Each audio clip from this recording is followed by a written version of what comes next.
So here we are, Black Tech Futures Media, season 2, episode 7. So we are now officially 40 plus weeks of what we'll say uninterrupted podcasting. I don't know. Yeah. We call like weekly chats, but yeah. To the general public, it'll be podcasting. Absolutely. We have a super dope guest with us. Been kind of talking with him in and out of Clubhouse, or been hearing about him, and then talking to him in Clubhouse, and then finally getting him here to the show to explain his experiences with blockchain technology and how he's been having his unique case study with it, and how it's really like starting to take ground and take root. It's really cool. Kimani, man, thank you so much for joining us, bro. Super excited to kind of hear your experiences on how you tokenized the film industry. Yeah, man. And listen, can I set it up? Can I set you up this way, man? Because this is something a lot of folks, first of all, don't know what a token is. Obviously, there's different definitions for a token. A token being, the main definition being a token, something that you can use to represent something else, right? A thing you can use to represent an item, an object, or concept or idea. And the more I'm learning, so I was thinking about this last night, and I'm kind of going crazy right now because in my room right now, on the floor, there are Post-it notes, Post-it note in here somewhere, that try to sort of formulate this way of creating this new economy, and sort of people who I'd say, oh, I'd love to work with them. And so last night I did a thing. I told Jamil I did a thing, and I need him to do that thing too, because I think he will be so happy he's done it. Once he does it, I know he'll do it. But anyway, I did a thing, and I actually bought, first, let me say the disclaimer. We are not financial wizards or experts, and we are not offering you financial advice. We hope that you go and do your own research.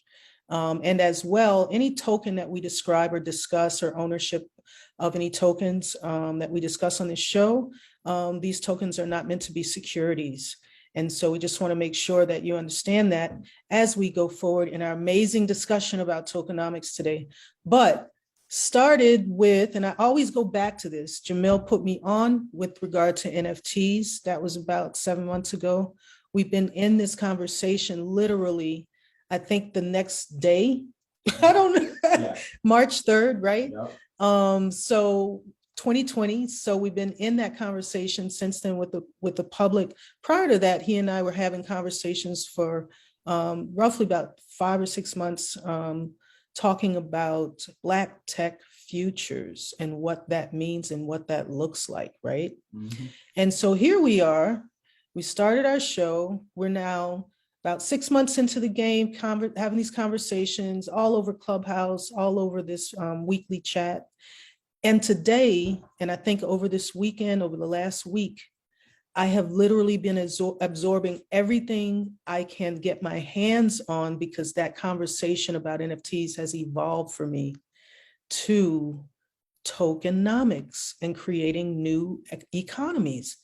And so I wanted to set you up before I beg you to take it away, because I know you like raring to go, but I wanted to say these couple of things to just set this conversation up for folks who need it to be contextualized, right? So nation states define value through the creation of an economy, right? And so those countries, those nations are allowed to figure it out for themselves with a bunch of economists and other really smart people in a room. And that conversation about how that country or that nation state will set up that economy is often just those few people. Centralized groups, such as companies, define value through things like gift cards or punch cards or other incentives, right? And so, for example, you go to a grocery store, you have a card that allows you to get some discount, which is a particular amount of value from a purchase that you make at that store, right? When you check out. However, and this is where the excitement happens, and I know that's why I haven't been able to sleep right. I always go back to this, but I can't sleep because I'm so busy figuring this piece out. And Kimani, Okearah, is that the correct pronunciation? Oh, Kimani has come up with a really amazing strategy that defines ways that you can use this concept of tokenomics to help your own brand. And so the third part of what I was going to say is that with blockchain ledgers or information and analytics, because right, the blockchain is simply a means to record information about a transaction, right? Or ownership or value. And so with blockchain ledgers or information and analytics, individuals through these applications or dApps, decentralized applications that can only now be built on the blockchain, right? They can now create their own economies.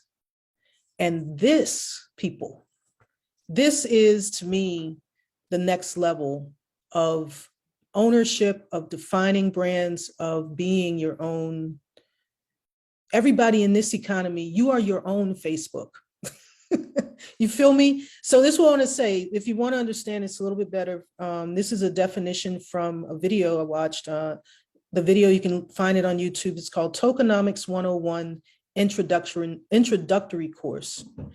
Tokenization is the process of converting some asset to a token unit that's recorded on the blockchain. Anything of economic value could be tokenized and thus brought into the blockchain economy. Talk to us, Kimani. Because I am an owner. I have this NFT, right? I have 22 tokens, right? Is that 22%? 22 tokens. Well, you'll explain it to me better. I own some NFT and it's got the name of your company on it. And so for me, this is like, oh my God, this is the CEO chatting with an owner, a token owner. So here we are having this conversation. Talk to me, man. You are a cherished, valued member of our company ownership collective. Right on. And I will get into what that means in a minute. Before I start, I would just like to say to Jamil and Ira, I'm so glad each of you exists. Each of you deserve to exist. That's my fundamental message as a storyteller. I'm a linguist first and foremost, and so it'll only take a minute, but there's a theory called Umwelt theory that was established by a semiotician in 1819. His name was Jakob von Uexküll, and he was a Baltic German. But he described the concept of the human collective sharing a subjective reality that only we as humanity can understand. So you could put a cat's consciousness in a human body, they would have no idea what's going on, right? So he also expanded that to the individual level, that Jamil, Ira, myself, we all have our individual subjective realities that only we can understand, our first person experiences. So as storytellers, it's our responsibility to try and guide somebody's subjective reality to a place of health and positivity. So when I say that, you deserve to exist, I'm glad you exist, it might sound like a little false positivity sometimes, but really but as a storyteller, I'm trying to, that's my responsibility, that's my obligation, is to try to interact with your Umwelt, with your subjective reality, and uplift and bring, so we can create that energy up, that energy lift together. So I'm glad you both exist. Oh, that's beautiful. Thank you, man. That's right back awesome. at you. Yeah, Man. that was lovely way. That was a really lovely way of how where storytelling comes from, and just how that is a very shared experience that's so unique to humanity only. Yeah. And that's awesome. That's awesome. I love your outlook, and thank you for that, man. Thank you so much for that. That was beautiful. Thank you. And you know what? That's the thing. It's like we're all in this network of storytellers. So I don't look at it with any sort of hierarchy whatsoever. Well, that's a place of freedom, I'll tell you what. But so that's Ira, you got our company ownership token. So that holds 0.0000024% of the company. But because it's an artistically unique collectible, the value is actually in the art of the collectible, and therefore it is desecuritized. That is way more complicated than that. But so essentially, I'm a linguist, a filmmaker, and a photojournalist working out of Sacramento, California. And I've spent 14 years in the film industry and the better part of the last 10 years covering professional sports as a photojournalist. And then for the past 6 to 7 years, I've been doing high-level cognitive linguistics research. So that has brought me to all of the collection of those experiences. In addition to my personal background, I was born on crack, my favorite pickup line. And then because of that, half of my pelvic floor is paralyzed. And so I kind of have the scar of the 80s that's with me at all times, constant pain, constant pressure. And so I've had 6 surgeries in my life to address that. And what I've noticed is, from an industry standpoint, ain't no room for your health problems. Nothing, right? So the glaring example for me was the professional sports team I covered. And, I would ask them for accommodation. I would ask them for assistance. It was conversations after conversations after the years. And they're just like, we don't have to. Yeah. And meanwhile, they go advertise to the fans and the public, oh, we're all social justice oriented. We're about the community. And then behind the scenes, you see completely different. So I actually retired from that in June because in March, after about a month and a half of rigorous study on tokenomics, the legal aspects of all this, I wrote a white paper describing my vision for tokenomics for the film industry, but beyond that, it can be applied to any scalable endeavor of pretty much any kind. But I'm coming from the film industry, and I'm coming from a place where I have not worked on any like super successful properties that would have earned me a lot of residuals that I wasn't plugged into, but I have had friends who have done that. And it just doesn't make sense to have somebody who's worked on a show that went on to sign a $15 million distribution deal, has a wide margin of net profit, and that person is struggling. Yeah. And there's just 6 months of their life into that, just like everybody else on the project. That's right. Yeah. So that's my thought. Is like every time we have a scaled endeavor with a team that's contributing to the output, if there's a system where we could a fair, equitable system where we could issue a net profit share to each individual on that org chart. I've been dreaming about that for 14 years because in the film industry we need it. It's desperately needed. Also because in my time as assistant director on all these different sets, you just get better quality work when people show up and they're happy and they're paid. Agreed. You're nickel and diming people. True. That is true. Completely. The work ain't gonna be good. Oh yeah. No, I definitely share your like that struggle, right? I've been, storytelling is one of my favorite things to do. I'm in digital marketing. I started off as a videographer, so that's so we definitely share that love. I'm definitely like a cinephile. Grew up watching movies, love it. Picked up a camera in 2008 and just never put it down ever since. And it's funny to you to say for you to say how your experiences was in those types of settings, like in a more professional setting, because I always told myself that once I picked up a camera, this is what I want my career to be, and I want to take that path. I quickly found out that the hierarchical structure of how that works is like brutal. Like you really have to claw your way to like just to get to another position, just to eat shit for like 5 years, just to get to another shit position and still have big decision makers on top that really dictate your future. And then even and still work you to the bone and just give you like a rate, right? Just here's your check, and then you'll never get the benefits of our success in perpetuity. Never. Because of course that's how the film industry does work, right? It's not just a wham bam thank you man. It's what are the royalties set up? Like, because that's how it's set up. So I definitely share that struggle with you because I understood that very early. And of course, when you try to take things your own way, it's a lot more grueling too, right? Like, you know, Yes. you don't have the resources, you don't have, you know, the friends, the networking capabilities to try to put yourself in those positions, right? So it's a double-edged sword to a point. So with that being said, we kind of, you working in that professional side, getting that, you know, experience, me on this side of being that, you know, that small boutique type, you know, freelancer guy who's just really trying to get a dollar out the mud.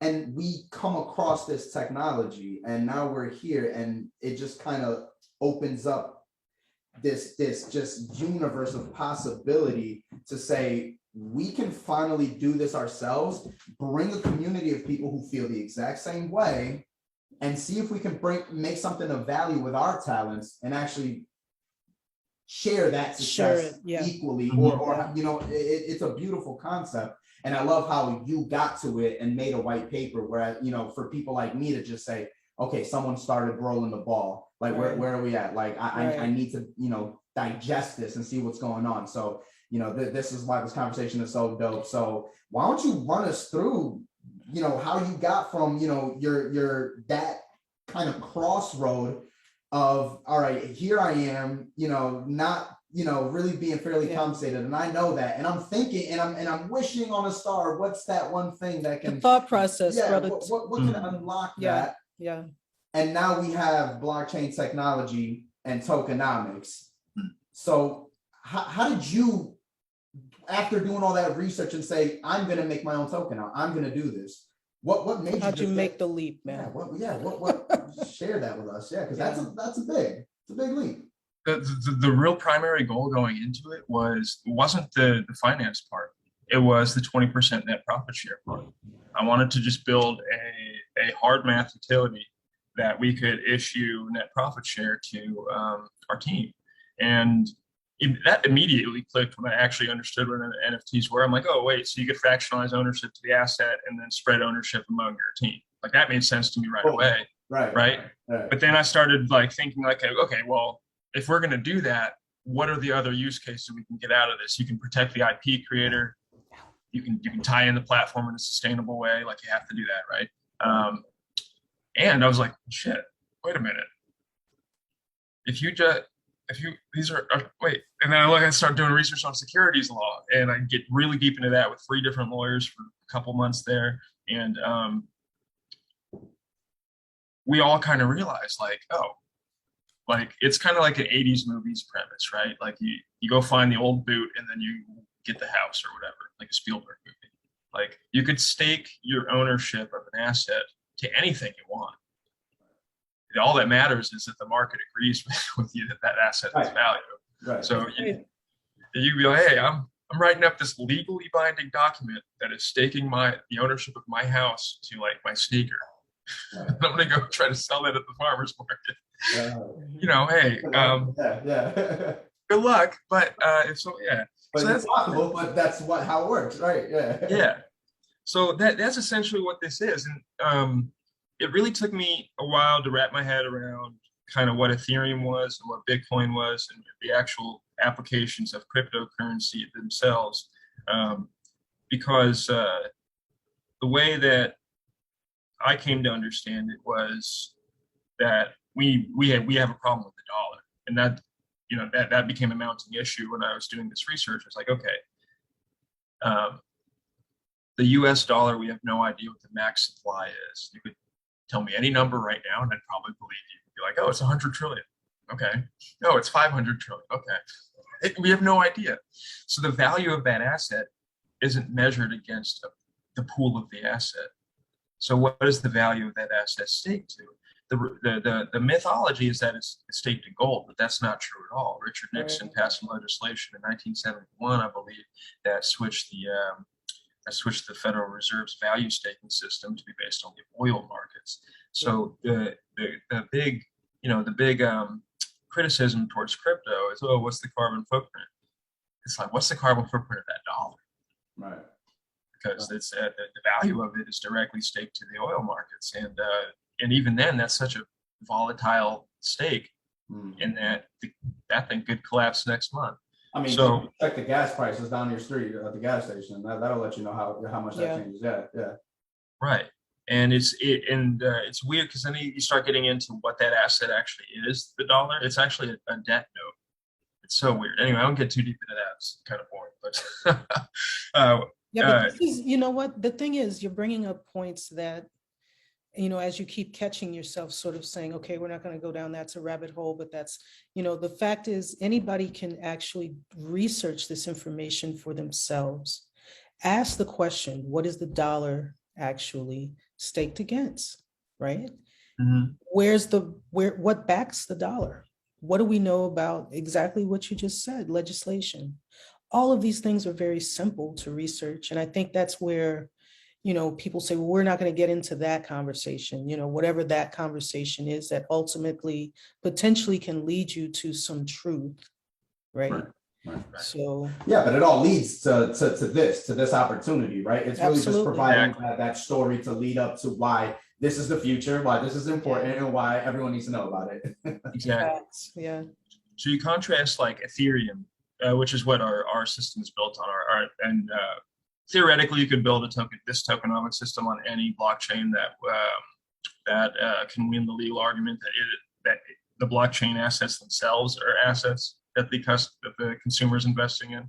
Because Ethereum is simply a protocol. And that's where I think, again, I keep stopping you and saying these things and sort of defining them because I keep finding myself, and I know you've found yourself in these spaces where more people are speaking up about, hey, new people are walking into these spaces and not feeling as comfortable or welcome to have these conversations because there's so much, not jargon, but this is literally how we define these systems, right? So Ethereum simply being the software layer, if you will, where you can actually build these applications, right? Exactly. On the blockchain, right? So yeah. And it's a beautiful ecosystem for it because in contrast to the dollar, we know what the hard supply of Ethereum is. They're only minting you can only mint 18 million Ethereum in a year, max supply. So the value of that coin or that protocol is directly staked against the supply. So that's why it's volatile. That's why it changes from minute to minute because there's a hard supply, and that's so. But and interesting enough, that actually. Ethereum, the way I think about Ethereum, just to tie it all together for the new people to this area, it's a potato farm, and it grows 18 million potatoes a year. So what you're able to do if you have this potato farm, and each potato has it's going to be the same size and value as the next potato, right? They're fungible potatoes. But if you have this potato farm and you have a potato, and you put a popsicle stick in that potato, and you put a picture of the Mona Lisa on it, and now you have that potato is no longer a potato. It's a potato with a picture of Mona Lisa on it. So when you go offer that to the market, it has a different value than the rest of the potatoes, and that's what makes it non-fungible. Now the interesting thing is why I say it's potatoes, because when you go trade your potatoes for strawberries, where can the government get involved? Where do they tax you? I haven't figured that out yet. On the transfer, well. Well, that's what they're trying to do now. Yeah. They're trying to figure out how, because they want money within that transaction, right? Mm-hmm. But to your point, it's what is this? What's this potato doing here, right? And but that's the other thing is that we all figured out in crypto early on that unless they do some sort of broad brush legislation, that let's say they do securitize Ethereum at some point or make it so it's non-viable for our structure, we'll switch to Cardano or we'll switch to SafeMoon or we'll, so it's just, there's no way for them to keep ahead. And that's why I made this structure open source. It's an open source document. Anybody can go take a look at it. We want as many scalable endeavors implementing this tokenomic system as possible, because the way I'm thinking about it, we're in the old west right now. Right. And the people that came for the gold rush, they paved those roads. They didn't have the government to pave the roads for them. So we all drive on the roads they paved, So that's where we're at. So I have a platform called Let Me Out Productions. It's a film and TV development and production house in Sacramento. And we use non-fungible tokens as a company utility to manage rights, financial reward, distribution, and film financing. So we use blockchain for every application in the film industry. I founded the company in 2007 with the goal of establishing creator equity in film TV production industry. A group of many people producing a collective work should all share in the perpetual profits generated by that work. Right. So I'll explain how that works, but it's a really cool paradigm approach that we all have to take on as intellectual property creators. This is something that big distributors know, that people that are just creators and want to achieve that level, they don't know. And so oftentimes this is a point of exploitation, is the actual intellectual property ownership. Here's a great example. There's a terrific show on Netflix called The OA. It was executive produced by Britt Marling, who also directed a number of the episodes, and I think she starred in the series as well. That series was critically acclaimed. It was universally praised across the globe, but it only had 2 seasons. So what Britt had to do to get that series produced from Netflix, I don't know what her first look deal was. I don't know what the actual numbers were, but she had to take her series idea, pitch it to a board or a producer, and they vet and they approved the idea. But the paperwork that they signed, she signed over 100% ownership rights to that intellectual property. Not only did she sign over 100% ownership rights to the asset that is season 1 and is season 2, she signed over 100% ownership rights to the story world that show takes place in. So inevitably, when Netflix canceled an insanely popular show after 2 seasons, she can't take it to another distributor. Right. It's theirs. Yeah. And that's her baby. I don't know how long she worked on that thing, but I know how long I worked on my stuff. Yeah. Right. I'm not working on something for 5 years for nobody to cancel it after 2 seasons. Right. So the approach that tokenomics allows us to take is it allows us to protect our root intellectual property, because what we're doing is we are only offering the distributors the assets that we're developing out of that root intellectual property. They will never have access to that root intellectual property. In fact, in our production house, our production house doesn't even have access to that root intellectual property. We leave that with the creator, because we've seen it too many times. I've just seen it too many times. And frankly, if something's unviable for us to produce, that's fine. We leave it to the creator to maximize their own idea. And if we miss the ball, that sucks, right?